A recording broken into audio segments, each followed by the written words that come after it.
Welcome to the Black Beat Podcast, where we are unapologetically black, having conversations that matter the most when it comes to elevating the lives of our black community, where we share inspirational, motivational, and educational stories, told from the viewpoints of our black brothers and sisters, and where we reinforce the perceptions of capability, significance, and influence that live in each and every one of us.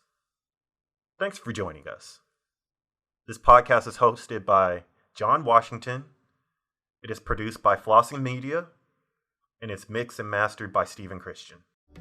So that you'll be alright. You're going to be alright.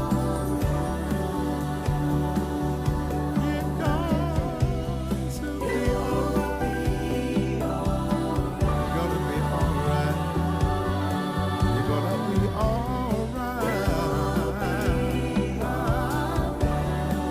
You'll see you'll be alright.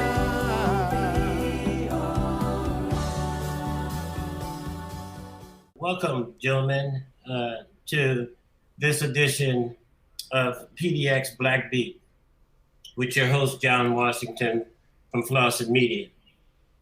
Today on the podcast, we have two distinguished guests, people that I happen to admire and appreciate in the community that deals with Black people in our communities and our state.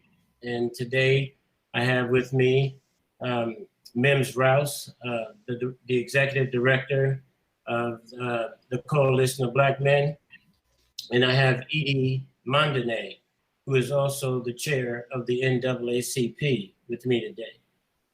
Today, gentlemen, I pulled you guys together today, man, because over the last week, I knew something was forming, but I wasn't quite sure how to articulate it and begin to make some sense out of it.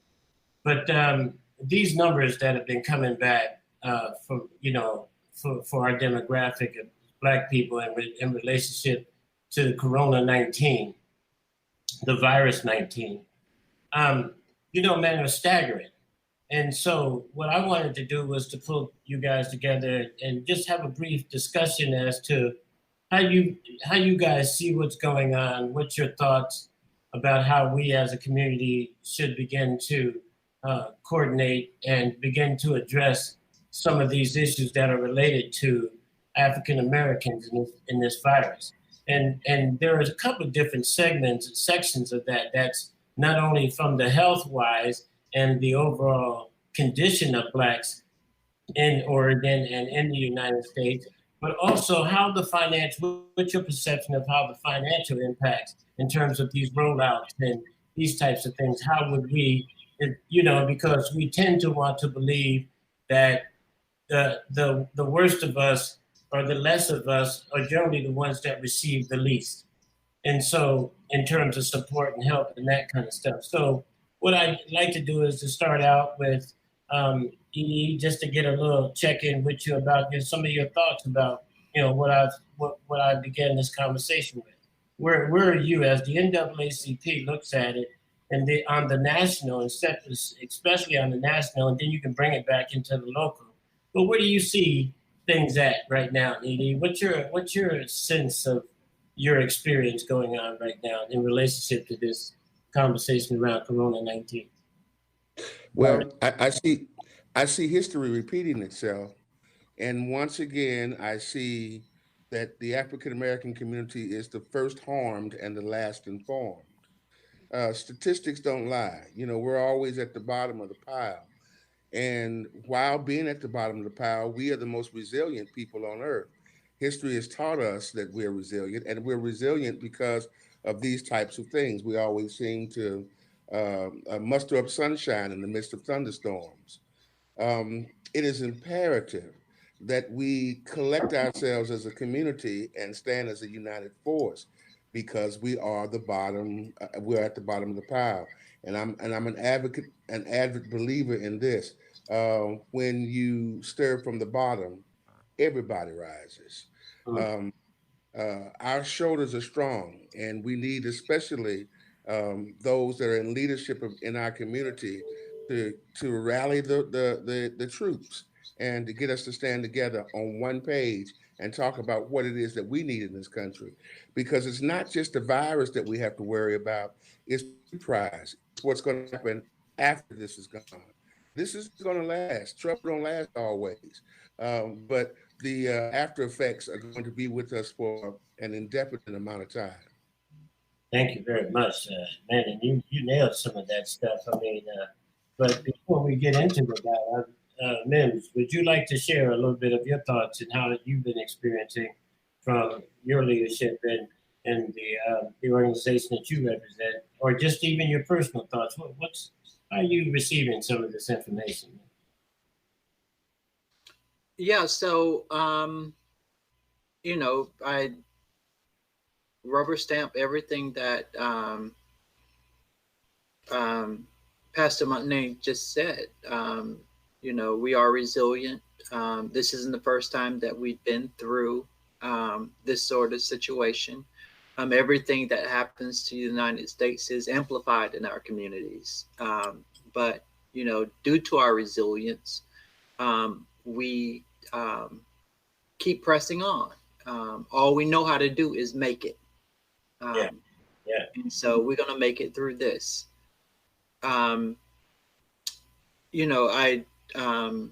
I'd like to see us use a lot more of the technology that is available to us. There seems to be somewhat of an anti-intellectualism within our community.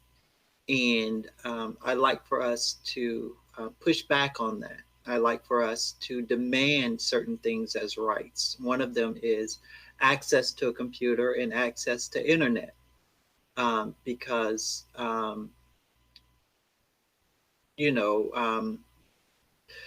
it's been said that you can't step into a river twice, into the same river twice, because the river is flowing.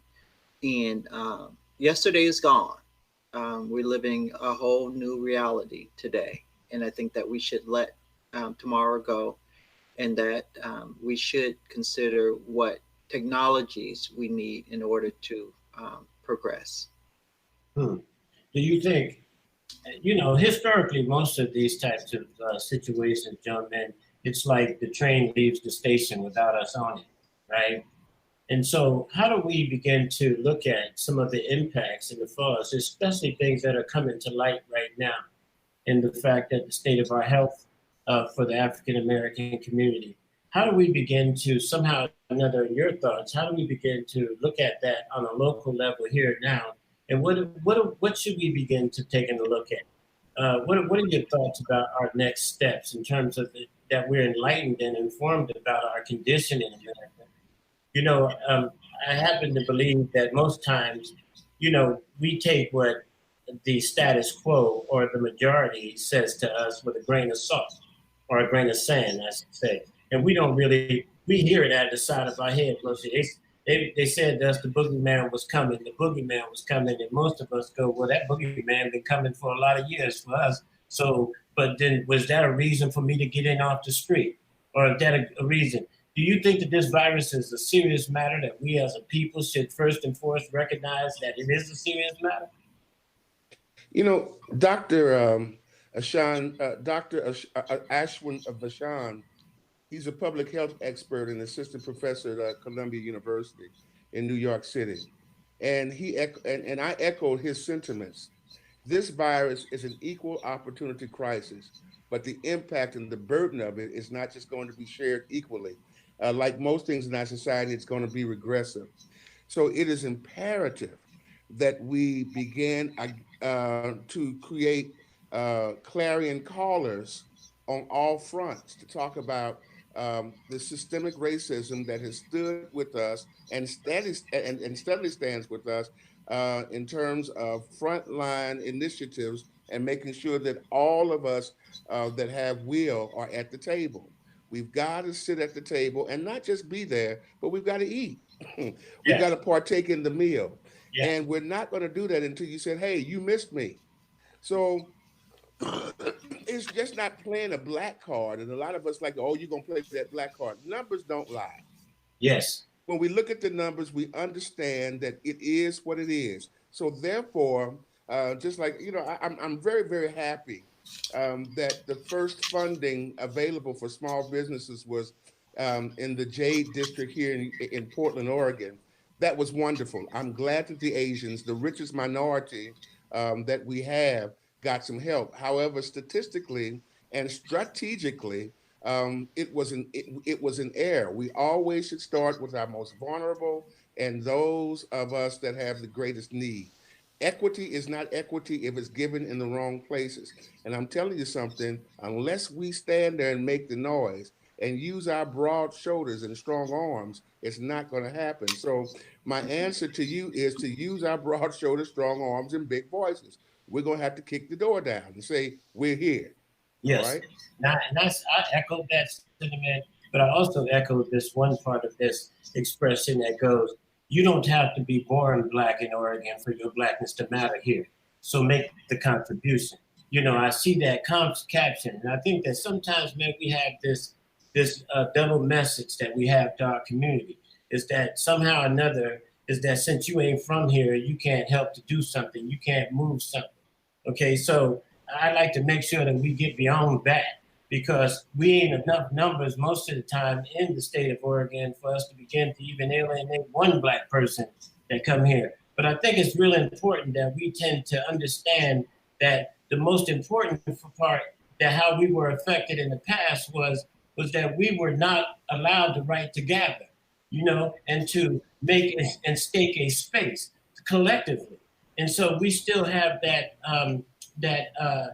old experience that keeps us like crabs in a bucket, And I think what becomes a real imperative in these times is that we forget about all of that and we begin to acquiesce and coddle one another and support one another to get beyond. But do you think we can get past that fragmentation to be able to get to the next place in response to this?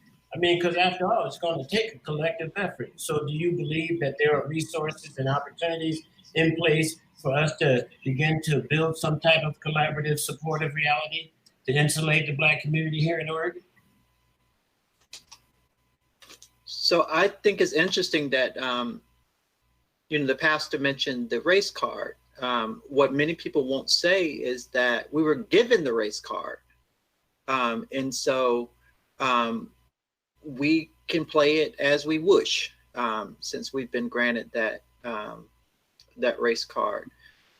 For the Black community, we've got to, our leaders within the Black community have got to come together and to present a strategy to us that we can adhere to.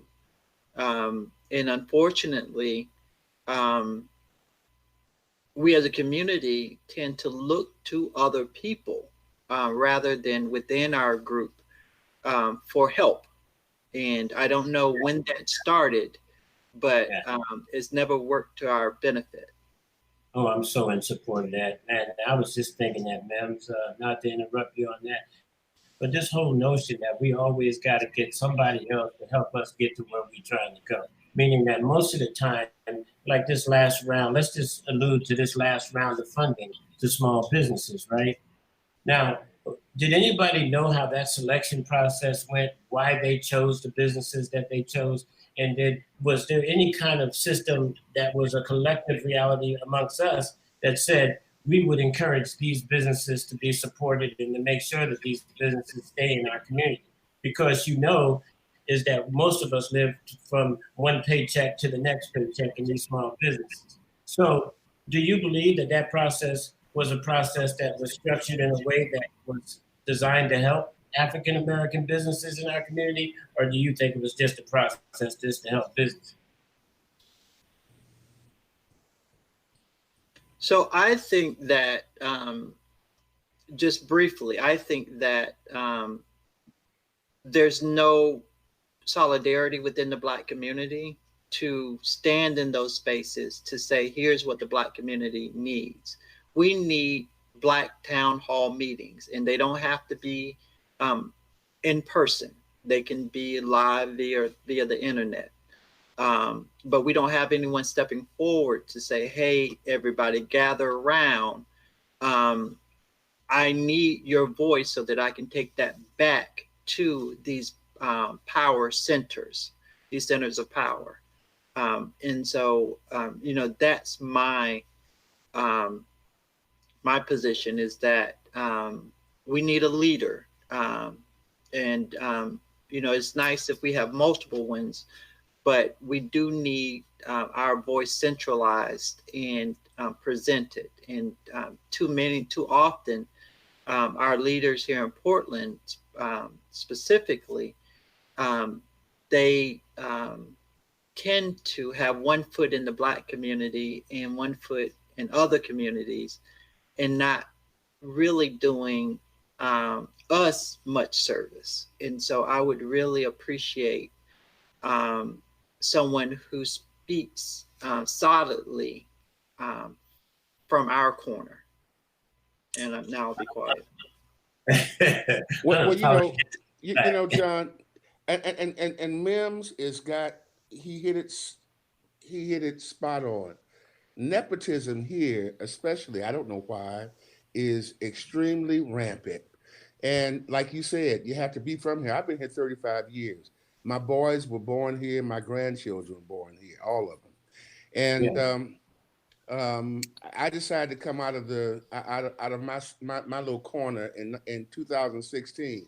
And I tell you what, as president of the NAACP, I call hell trying to make changes. But you got to have somebody who speaks without having the money belt tied around their waist, or there's something in it for them. I'm not running for any office, and neither am I looking for somebody to hand me something financially. I'm set. I've been in business here for over 25 years. So we've got to start talking about what's good for our community and not what's just good for our pocket.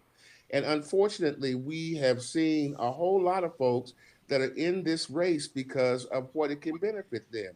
We have got to forget about the reward individually and start talking collectively about how this benefits our communities, because we got a lot of folks that need us badly and very desperately.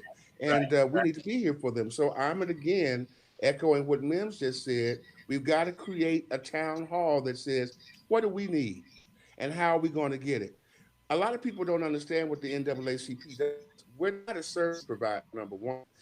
We will have some services as we go into this next quarter, and as we go into the next year, 2021. We will provide wraparound services for some initiatives that are already there. However, we must understand that the NAACP is there to support other organizations that support Black idea and Black enterprise. So my job is to make sure that we're at the table and that you get a plate and that you're served. That is what we do. So I'm going to need those people like this extraordinary mind in my brother Mims here with the Black Men's Coalition to come up front and be the experts to say, this is what we need, this is what we've got to have, and this is what we want right now. And we can do that, but we can't do it individually. We got to do it collectively. What do you think that we're here in Oregon?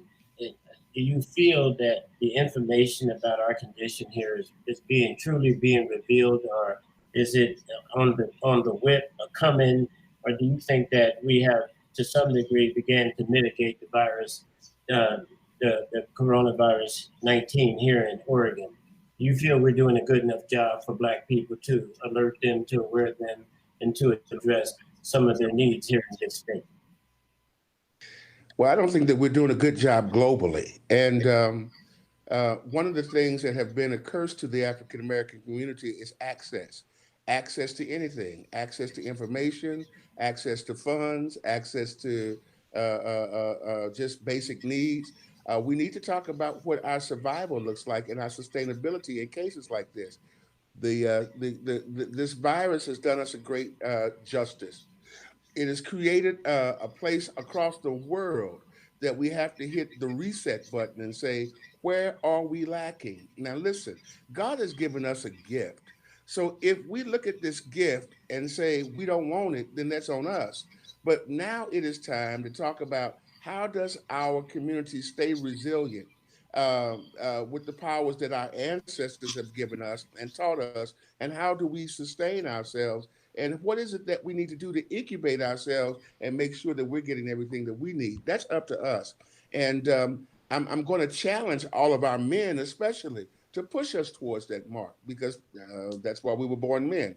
And that's why we have the mantle of taking care of our community. Now, there's a whole bunch of letters I'm going to get, and people going to slap me in my face. Well, you don't need to take care. Yes, we do. We're the muscle in our community, and we are the folks that couldn't do it, and can't nobody do it but us. So we're going to have to get up off our tails, and begin to stand on our feet and push with everything that we've got to make sure that we get what we need.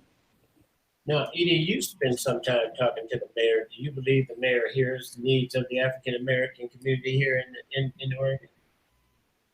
Well, he's gonna hear it every time he see me, and I don't necessarily need anything from him. I was good before I met him, and I would be good after he leaves, because I'll be here doing this term and the next one maybe, and the one after that. I don't know.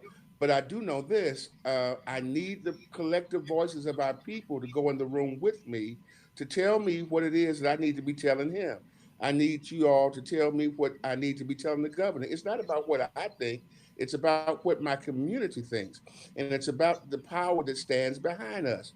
And one of the things that we cannot do, I cannot go into any room and begin to downplay or belittle any brother that's in leadership here in our sister that's in leadership here in our community. Why?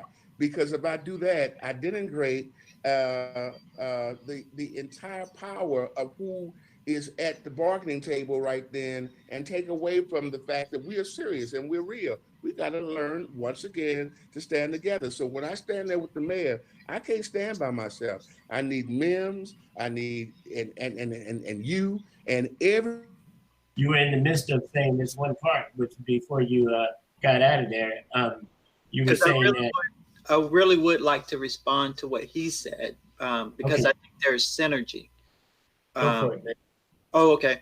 So, can you hear me, Pastor? Yes, I can hear you. Oh, okay, great. So,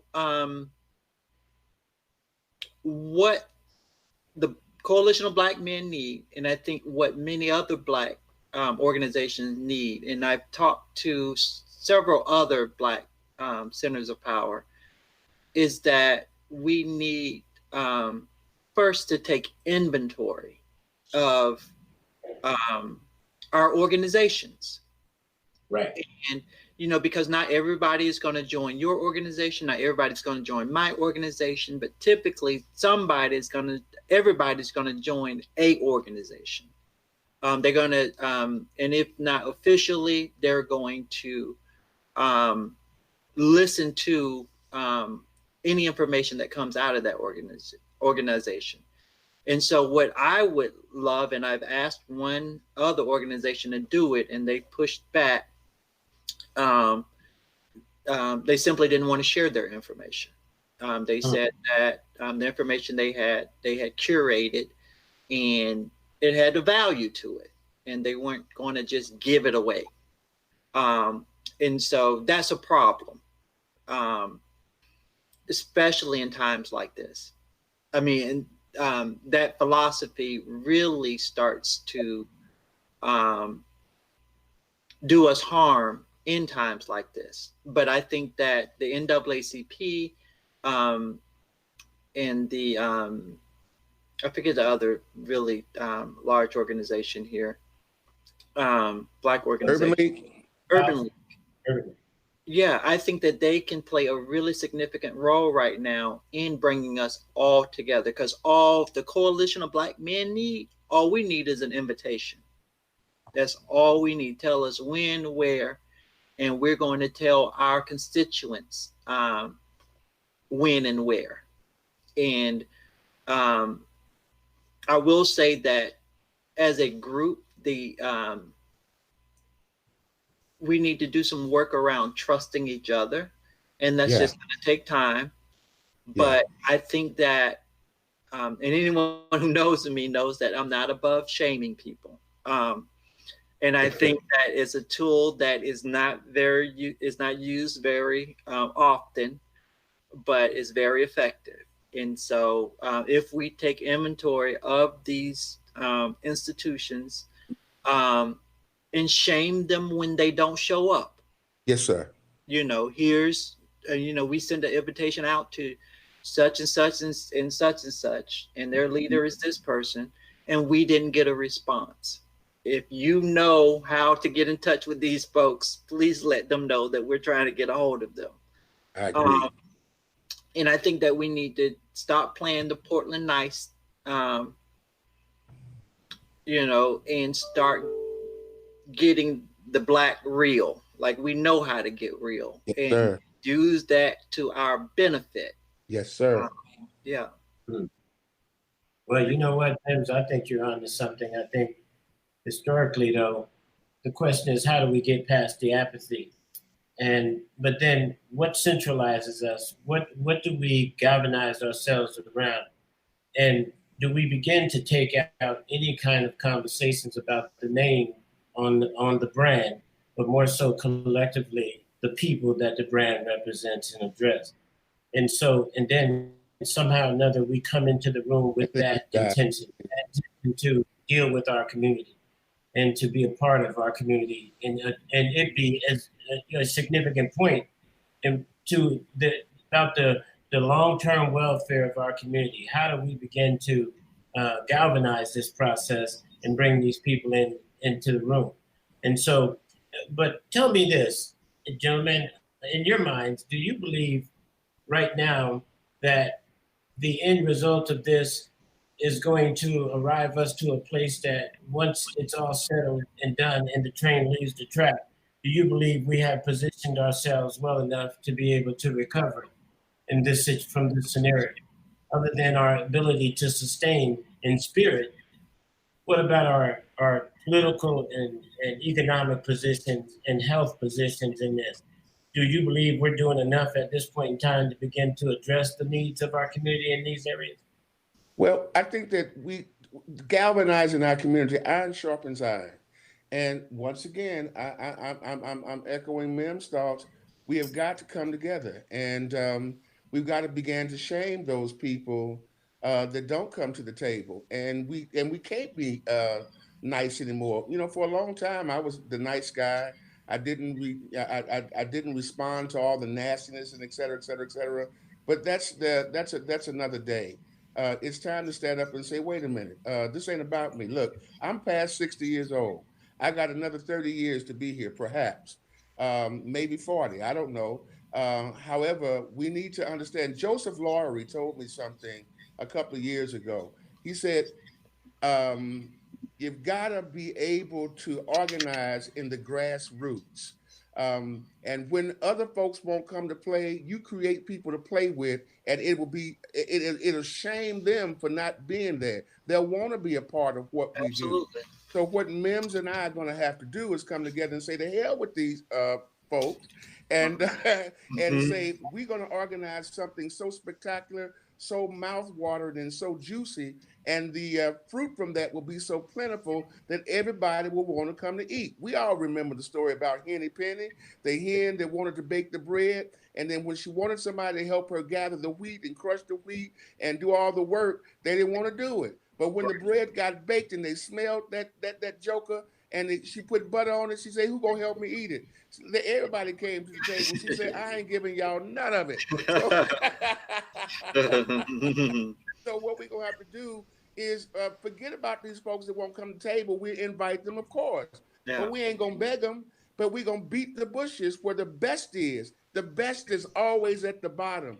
If you know anything about making a 7-Up cake, if you don't, if you don't stir that joker the right way, if you don't take your time in mixing it, well, then you don't get that crust at the top that makes that 7-Up cake wonderful. Guess Mhm. what? We're going to have to stir from the bottom. And that grassroots is where we're going to always find our power.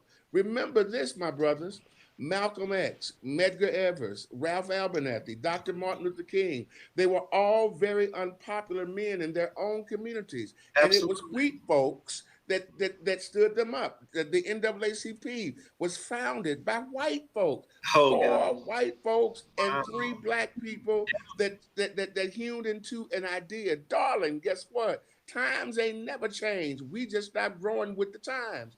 It Yeah. is time for us to galvanize ourselves, iron sharpening iron, begin to stir up the roots and organize. Absolutely. Do you believe? Go ahead, man. Yeah, I echo that 100%, and figuratively, if not actually, we need to have a press conference where we recognize the leaders of organizations who showed up and then call out the people who didn't show up and let that be around, and tell, it'll hurt at first, but let that, because we need a true inventory. Yes, sir. We started doing a little bit of that work. It's online. We try to recognize who's doing work in our communities, but it's not complete. And I'd love to work with anybody who wants to just do that work. Take inventory. When I mean inventory, I mean inventory. I'm talking about not only the Black run organizations, secular organizations, but the churches. Who are the Black pastors? There should be a place somewhere for that. For that information. Who's running the Black mentoring programs? Who's running the Black businesses? Everything. We can be pro-Black without being anti-other people. And I'm gonna tell you something else too. I think part of what's happening to us is orchestrated. I don't believe if we are able to locate the first person to say that Black people don't get this virus, I'm not a betting man. I'm almost certain that person wasn't one of us. And it works to our detriment, Oh, yes, sir. I've heard come out of another Black mouth. And actually, so we do mentoring. We were in one of the schools when this thing was just starting to take off. And one of the kids who came to our space said, I heard that Black people don't get this. And I was like, wow, it's already started. Yeah. Right? And so when I call down south home and I'm asking about, okay, so how are you guys preparing for this? Because, we live in a very white dominated area here. And I'm like, these people are taking it very seriously here. We got all types of things being rolled out here, at the government level. Right. And, they're getting their hair done. They're still hanging out under the tree. No one's really taking it seriously. Down in the park, all that, Yeah. And so Dawson Park, same old thing. Right. And so part of me says, well, I know what it is. It's a generational, historical, being underserved historically, systematically, all that stuff. All that. Right. And we've got to, with a clear voice, singular voice, educate our people that we're having, someone's pulling the okie doke. We can get this. No, it shouldn't make us, it shouldn't paralyze us with fear. But at the same time, let's be let's use the mind that God gave us. Right. Let's be smart about this. Right. Yeah. I think I hear Mims saying that we have to be the voice of reason. Yes. And they say black don't crack. I just recently wrote an article that appeared in the Scanner, the Observer, the Times, the Gazette, that talked about the resiliency of black people. Why are we resilient? Because we've been through this. But not only that, we've understood what to do and done it. And we're going to have to get in our places to where we know that we can push and actually push. So I'm going to challenge us to a town hall meeting. I'm going to set it up, and the NAACP will take the lead, and we will invite all the people that will and shall to come and sit at the table and make sure that we understand what our collective need is and begin to move forward from there. Well, Edie, that's a bold claim, and that's a bold step, because that would have been my next question as to how do we begin and where do we begin? And gentlemen, I do really thank you both for showing up today and sharing a little bit of your insights. But before we end the podcast, I'm no conspiracy theorist, but I am one of those intellectuals that like to delve deeper into things a little bit here and there. Along the lines of the virus 19, there are parallel conversations, about the government, about this and that. Which one of those parallel conversations seem to ring out loudest in your ear? But Mims is not being exempting the one you just talked about how the systemic reality of how we're placed today, where we're placed today, how we're going to be affected over the long haul with this is just the way it's going to play out. But when we think about it, if we're at the bottom of the rung and this thing hits, and our issues around our health and our issue about our economic position in our society, all those things, they're mitigating. They're going to all play itself out the way it's set up. When the virus hit, we were at the bottom.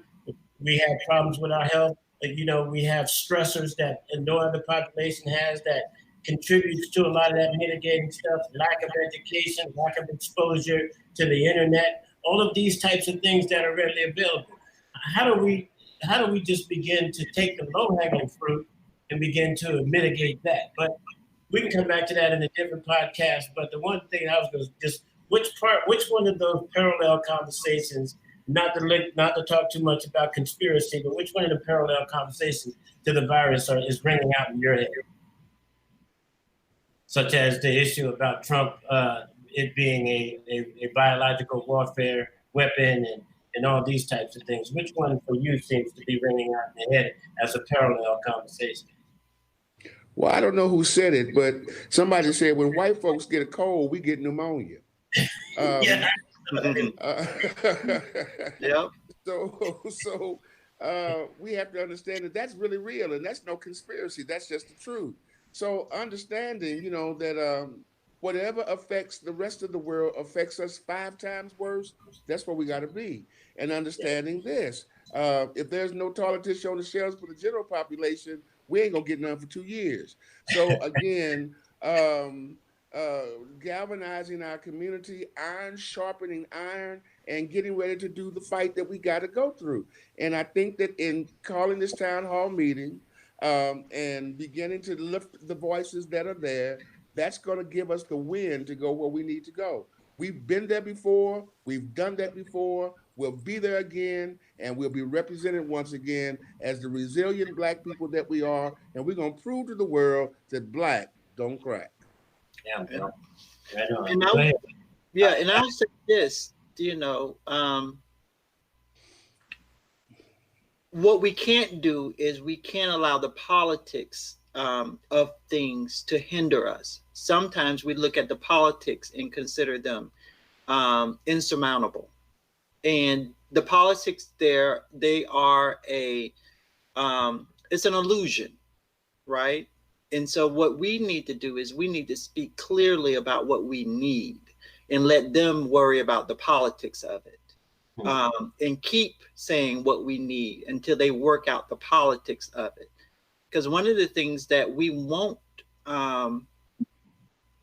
that everyone knows, is that money doesn't really exist. The only thing that exists is what you can feel, taste, touch, hear. It was W. Bush who said it best, and it was during the Iraq War.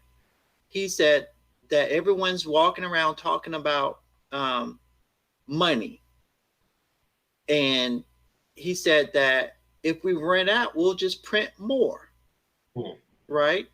And so that apparently seems to be the strategy now, because we pulled $2 trillion out of nowhere. Yeah, right? yeah. Which could have cured our poverty problem in this country a long time ago. A long time ago. And so don't get caught up in the financial aspects of it. Don't get caught up in the politics of it. Get caught up in what you need, and shaming the politicians until we get what we need. They don't get our vote. They don't get to stand beside us and cry until we see a difference. There's an interesting thought I had. I think there's something like 367 million people in America, and I don't know how many of those people are Black, but I know it's marginal. One billionaire, one of our billionaires, could give us each $1 million, and we'd be all right. The beat don't stop. The beat don't stop. Hey, y'all, listen here. We do appreciate y'all, coming in. And just don't, for no reason, folks, and y'all listeners, believe that this ain't about you. We want Black Beat to be about you, because the beat don't stop. You understand? We continue to move forward, and we continue to forge ahead with enlightening information, with information that would assist you in the improvement of your life. So stay tuned. Come this way. Come check the information out on this site. Black Beat is here for you. We want to make sure that you're properly and adequately educated and informed and inspired to believe that you can move to the next level in life. So tune in with us, stay with us, and the beat still moves on. And it will continue to move on, y'all. PDX Black Beat. Hey, brothers, y'all, thank y'all very much for coming around here and hanging out. Invite. Yeah, say that. Hey, man, this was real neat, man. I appreciate it. But, Edie, I'm looking forward to that invitation to that town hall. Yes, sir. And it's going to be really nice to see if we can just keep adding people to this digital kind of format. Man, be able to see how many people we can put in this little screen here, as a downtown hall meeting. I mean, was you talking about having one physically after this was all over? Because I'd like to see one done digitally now. No, we need one yesterday. Yes, the day before yesterday, ma'am. Yes, we do. We do. Let's figure out what kind of platform we're going to use for that. And let's start sending out some of these invites, man. Because it's going to be real important for us to just stay diligent in the process. I'm sick and tired of watching the status quo always have to come out to be the deciders on who is going to be successful in our community versus who's not. They didn't make us. They're not going to break us, and we're going to be real important about how we're going to step ahead and achieve some of the things, or intentional is what I'm meaning, that we're going to be intentional about the things we're going to achieve from here. So, gentlemen, again, have a great afternoon. Stay safe. Don't do nothing I wouldn't do. At some point in time, I'm going fishing, because I know ain't too many people going to be on the fishing holes. So just practice social distancing. Yes, sir.